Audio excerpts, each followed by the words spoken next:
जो भी कुछ चीज है उसको तो अपने जेब में रख लीजिए। केवल 15 सेकंड हम ताली बजा सकते हैं, ये देखने के लिए हमें क्या हर आदमी पूरी ताली बजाता है। हर आदमी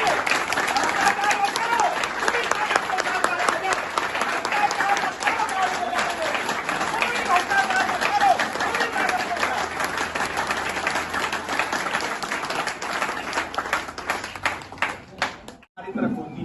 कभी भी ये नहीं होता कि ये भ्रष्टाचारी है, ऐसे आप कह ही नहीं सकते। ये आदमी नालायक है। जब भी आप जितनी भी ताकत से करें उतनी ही ताकत से 3 उंगली हमारी तरफ है। तो पहले हमें अपने आप को सुधारना पड़ेगा और उसके बाद में हम समाज को सुधार सकते हैं। यदि यहाँ पे 50-60 आदमी भी ये संकल्प ले लें कि हम जिम्मेदारी के साथ में इस काम को करेंगे तो निश्चित रूप से ये कोरोना की तरह फैलने वाली बीमारी है, ये जो भ्रष्टाचार से हटाने की, क्योंकि इससे सब त्रस्त है। तो यदि हम संकल्प ले लेंगे तो हम बाकी जगह भी हटा सकते हैं। टीचर आदमी हूँ, प्रोफेसर हूँ एमआईटी यूनिवर्सिटी में, उदाहरणों के साथ पढ़ाने की कोशिश करता हूँ। एक और उदाहरण देता हूँ आपको। लगभग यहाँ पे इस क्षेत्र का हर आदमी करोड़पति बैठा है, ज्यादातर पति तो है ही और उसके बाद करोड़पति भी हैं। अपने माँ बाप बूढ़ों की बदौलत जो बाजरे की रोटी चटनी से खागे पर जमीन नहीं बेची उन्होंने, और उनके पोते आज उनको बेच के हमर जमर जीप और पता नहीं कौन कौन सी गाड़ियों में घूम रहे हैं। करोड़पति हो कर बस एक और लिया है, बालक को मन कर लिया है। अब एक क्या करें, बालकन क्यों है। और यदि 40 साल पहले उनके बाबाओं को देखा जाए तो उनसे कहा जाता था कि ये खूड बेच दो या लौंडा फिर गए, तो खूड नहीं बेचना, ये माँ है हमारी, इसको नहीं बेचेंगे।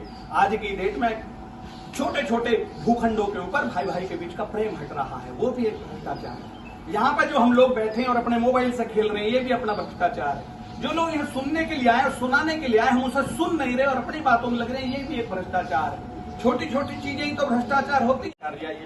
गुड़ बहुत खाता था कोई बच्चा, अब जब गुड़ बहुत खाता था तो उसे डॉक्टर के पास में लेके गए, नहीं सुधरा। उसके पास में जहां भी ले जा सकते थे लेके गए, नहीं सुधरा। लास्टली हम कहाँ जाते हैं, बाबा के पास। तो एक बाबा के पास लेके गए और बाबा के पास जब वो गया तो वहां पे जाके बाबा ने बोला कि भाई बेटा इसे अगले हफ्ते लेके आना। तो ठीक है जी, जहां इतने दिन देख लिया, एक अगले हफ्ते ले आएंगे। अगले हफ्ते उस लड़के को लेके गए, बाबा ने उसके हाथ पे हाथ फेरा और बोला कि बेटा गुड़ खाना छोड़ दे। कोई तवीज नहीं दिया, कोई गंडा नहीं दिया, कोई भभूत नहीं दी, कोई मंत्र नहीं पढ़ा, बस सिर पे हाथ फेरा और बोला कि बेटा गुड़ खाना छोड़ दे। अब उसके माता पिता को संदेह हुआ कि तो कोई मोढ़ा ही नहीं है, अगर यही बात कहनी तो पिछले हफ्ते कह देता, ना कोई वो करा है। एक हफ्ता हम वैसे ही सुनाए इसने, लेकिन घर जाके क्या देख रहे हैं कि उस लड़के ने गुड़ खाना छोड़ दिया। भाई 1 सप्ताह तक इंतजार किया गया, देखा कि किसी दिन और खा ले, लेकिन उस लड़के ने गुड़ नहीं खाया। तो वो भगे भगे बाबा के पास गए कि आखिर आपने ऐसा क्या कह दिया, ये बात तो हमने भी इससे कही थी। तो बाबा, और ये बात नहीं कहनी थी तो पिछले हफ्ते क्यों नहीं कह दिया आपने। तो उस बाबा ने बोला कि जब पिछले हफ्ते आप मेरे पास लेके आए थे तो मैं खुद बहुत गुड़ खाता था, एक हफ्ते मैंने अपने इतनी बड़ी, तब आपको खुशी हुई? बोले हुई तो, पर सबसे ज्यादा खुशी तब नहीं हुई। फिर बोले तो जब आपकी बढ़िया गाड़ी आई तब हुई? बोले हुई तो सही, पर वो भी सबसे बड़ी खुशी का क्षण नहीं था।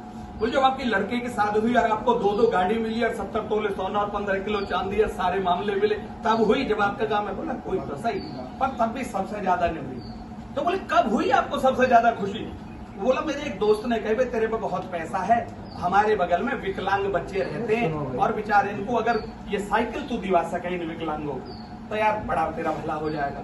तो बोले मैं उन विकलांगों के हॉस्पिटल में गया, 40 बच्चे थे, मैंने उन 40 बच्चों को मुश्किल से 5-5 हजार रुपए की वो साइकिल आ गई और 2 लाख रुपए में मैंने उन बच्चों को साइकिल दिवाई। जब दिवाई तो उन बालकन को मैं घूमते देख रहा, उन पे बेचारे घुमा रहे, आज तो पहले चल भी नहीं पा रहे, खिचड़े रहे।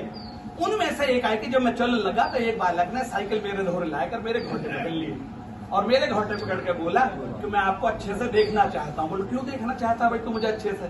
ताकि मैं जिंदगी भर याद कर सकूं कि उपकार करने वाले आदमी का चेहरा कैसा होता है। बोले जब उसने ये कहा तो हम अपने लिए तो जी रहे हैं।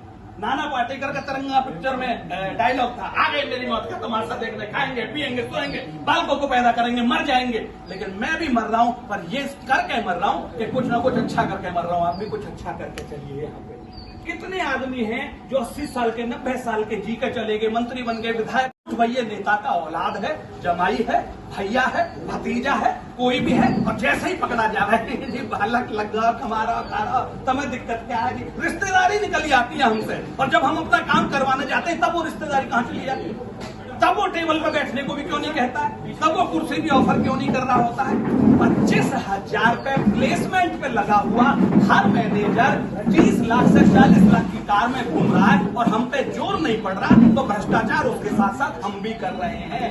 हमें उस बात से परवाह नहीं है कि वो 40 लाख की गाड़ी में क्यों घूम रहा है, हमें इस बात से परवाह है कि वो 40 लाख हमारा खून चूस के, हम जैसे गरीबों का, जो हम तो चलो आवाज उठा लेंगे, लेकिन जो आवाज नहीं उठा पा रहे उनका खून चूस चूस के वो कर रहे हैं।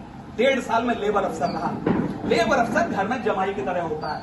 जमाई जब आता, हमारी बहन आती है, केला लाई तो हम 101 रुपया, मिठाई लाई तो 500 रुपया, लत्ता भी लाइए तो बहू पूछे कि बीबी लत्ता भी लाइए तो कोने में कहे तो फिर ठीक है, एक साड़ी दे दी, धोती 2100 रुपया। जीजा तक को जब हम ऐसा सोचते हैं तो ये हमारे जीजा लग रहे हैं जो प्राधिकरण में लिफाफे दे रहे हैं हमें, बिना किसी चीज के, तो केला भी नहीं दे रहे हमें। तो हमको सोचना पड़ेगा इस चीज पे कि कब तक हम ये करते रहेंगे और अपनी औलादों के लिए क्या छोड़ के जा रहे हैं हम।